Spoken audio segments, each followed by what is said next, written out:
O uso do método de Taylor para resolver numericamente um problema de valor inicial tem algumas dificuldades. A maior delas, sem dúvida, é o cálculo das derivadas parciais. Isso exige que previamente seja feita um trabalho antes da implementação, né? Ou muitas vezes você tem dificuldades até de calcular as próprias derivadas parciais da f, se a f for muito complicada. E pode ocorrer dela não permitir o desenvolvimento do método de ordem Q, já que não há derivadas além de uma certa ordem. Tá? Então a ideia é eliminar essas dificuldades para facilitar a implementação. Os métodos lineares são métodos que, na verdade, não são definidos, mas que têm esta cara aqui, ou seja, ele é formado por uma combinação dos k pontos anteriores, tá? O k pode variar aqui de 1 até a quantidade que você desejar, mais o passo h, vezes uma combinação dos f valores anteriores.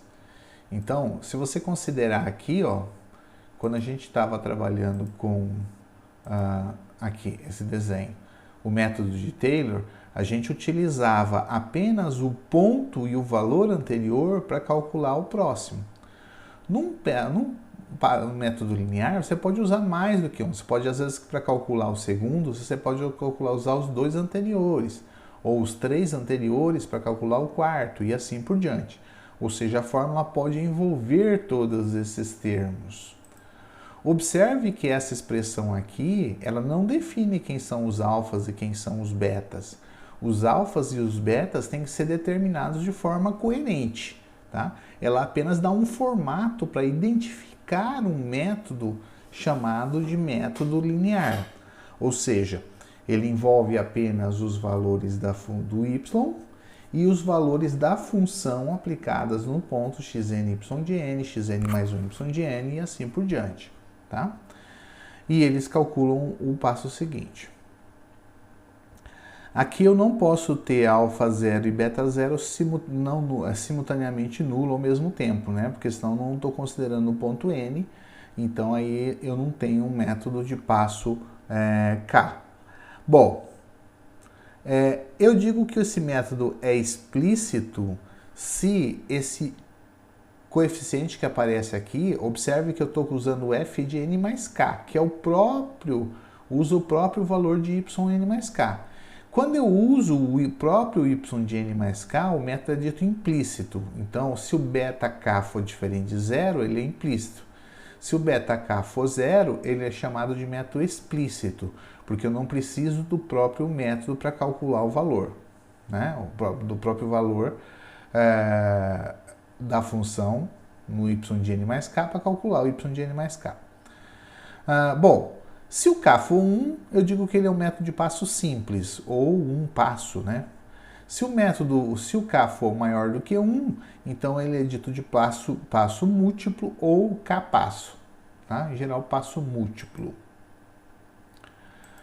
Um exemplo do que a gente tem é o método de Taylor para q igual a 1, né? Então, quando q é igual a 1, se a gente voltar lá, a gente vê que a gente só vai até a ordem 1.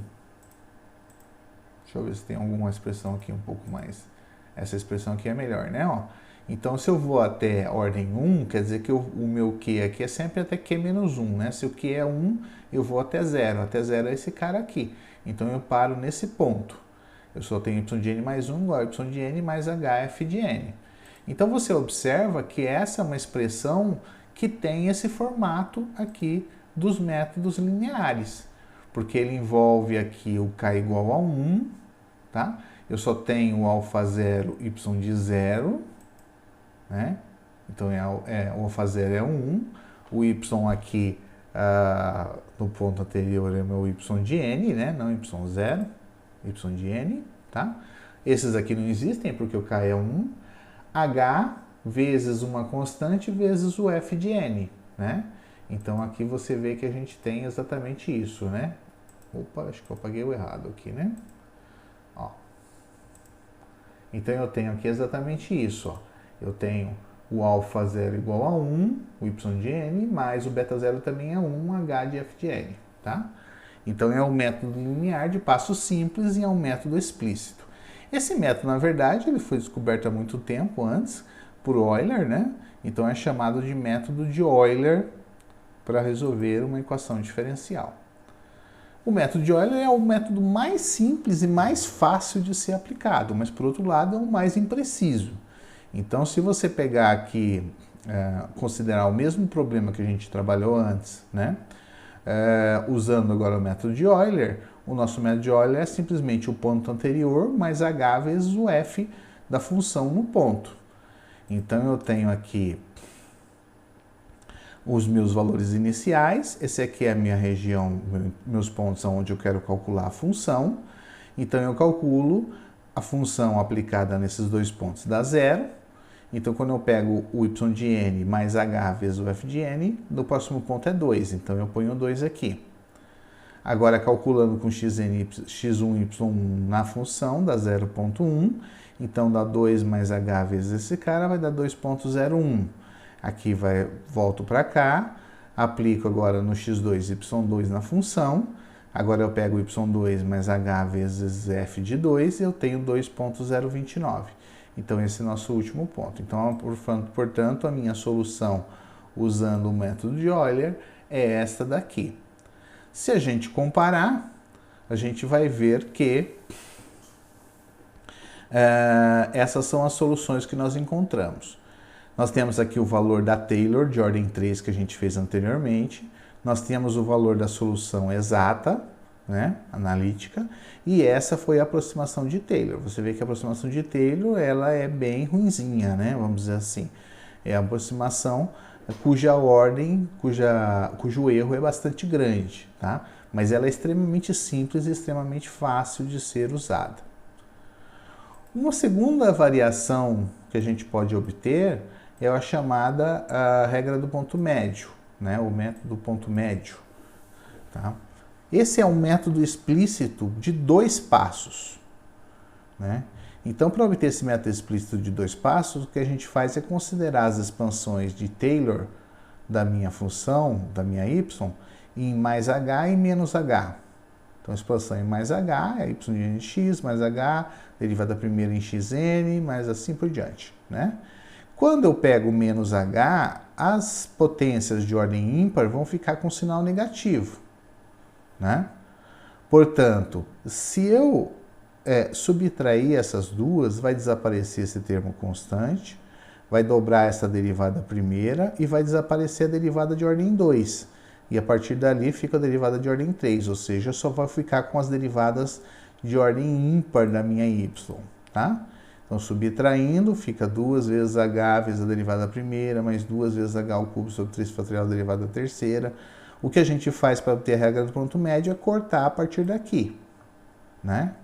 Então, a gente desconsidera isso e considera que esse valor é aproximadamente isso.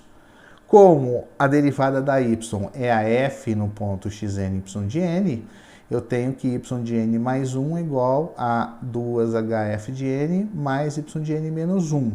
Acertando o meu índice, substituindo aqui o n por n mais 1, vai ficar y de n mais 2 é igual a y de n mais 2 vezes h o f de n. Observa que é uma constante multiplicando y de n, eu tenho 0 multiplicando y de n mais 1, mais o 2, que é o constante beta, né? O beta é n mais 1, tá? O beta 0 é 0, vezes a função calculada no ponto xn mais yn. Então, observe que eu estou usando 2 pontos anteriores, aqui e aqui, para calcular o terceiro ponto. Por isso que é um método de passo 2. Um método de passo 2. Bom, vamos resolver o nosso probleminha básico usando esse método do ponto médio. Ok? O problema do método do ponto médio é que a expressão que envolve ele precisa de 2 valores anteriores. Tá? Eu preciso de 2 pontos para calcular o terceiro. Então, eu preciso de um valor inicial. Eu vou aqui utilizar um resultado que eu obtive do método de Taylor, né, para o y1, mas eu poderia resolver isso utilizando o Euler, por exemplo, ou algum outro valor, para calcular uma aproximação para esse cara. Bom, então eu fico o seguinte, eu tenho dois pontos iniciais, tá? Esse é o ponto inicial, né, o x0, y0, que é dado. Este é o valor que eu trouxe do método de Taylor, tá? Porque eu preciso desses dois pontos e os valores da sua função no y para calcular esse f de n, né? O y de n mais 1. Então, eu calculei o f de n baseado nesses dois valores. Esses dois valores me deram o f de n mais 1, tá? E agora eu vou calcular usando essa expressão, que é o y de n mais 2 vezes h vezes o f de n mais 1. Então, eu pego o y de n mais 2 vezes h vezes esse valor para calcular este. Esse é o valor de y de n mais 1, mais 2, né? Como eu estou no... Aqui é o n, aqui é o n mais 1, aqui é o n mais 2. Então, eu vou passar agora esse valor para cá. Tá? Esse cara aqui veio para cá. Ok? E agora eu vou repetir o processo. Calculo a função nesses dois nesse xn e nesse yn, me dá esse valor. E agora eu pego este valor aqui, somo com 2 vezes h vezes esse valor e obtenho a terceira resposta. Esse é o ponto final do meu intervalo, portanto, eu tenho a minha solução e a minha solução vai ser dada por esse conjunto de pontos. Comparando as respostas, observem que eu tenho aqui os meus valores de x, eu já tenho aquela solução que eu tinha obtido com Taylor de ordem 3, a solução de Euler, que era ruim, e a solução do ponto médio. Bom, esse não se compara porque eu fiz uma cópia daqui para cá, né? Mas esses daqui, olha só, eles estão bem melhor do que o Euler. Isso é normal. Pode-se mostrar que métodos de passo múltiplo, eles costumam ter mais precisão que métodos de passo simples, tá? Então, eu tenho esse valor correspondendo aqui à regra do ponto médio, tá? Enquanto que a solução exata está aqui. Então, o ponto médio está muito mais próximo da solução exata do que o Euler, tá? Mas ainda continua perdendo com relação ao Taylor de ordem 3.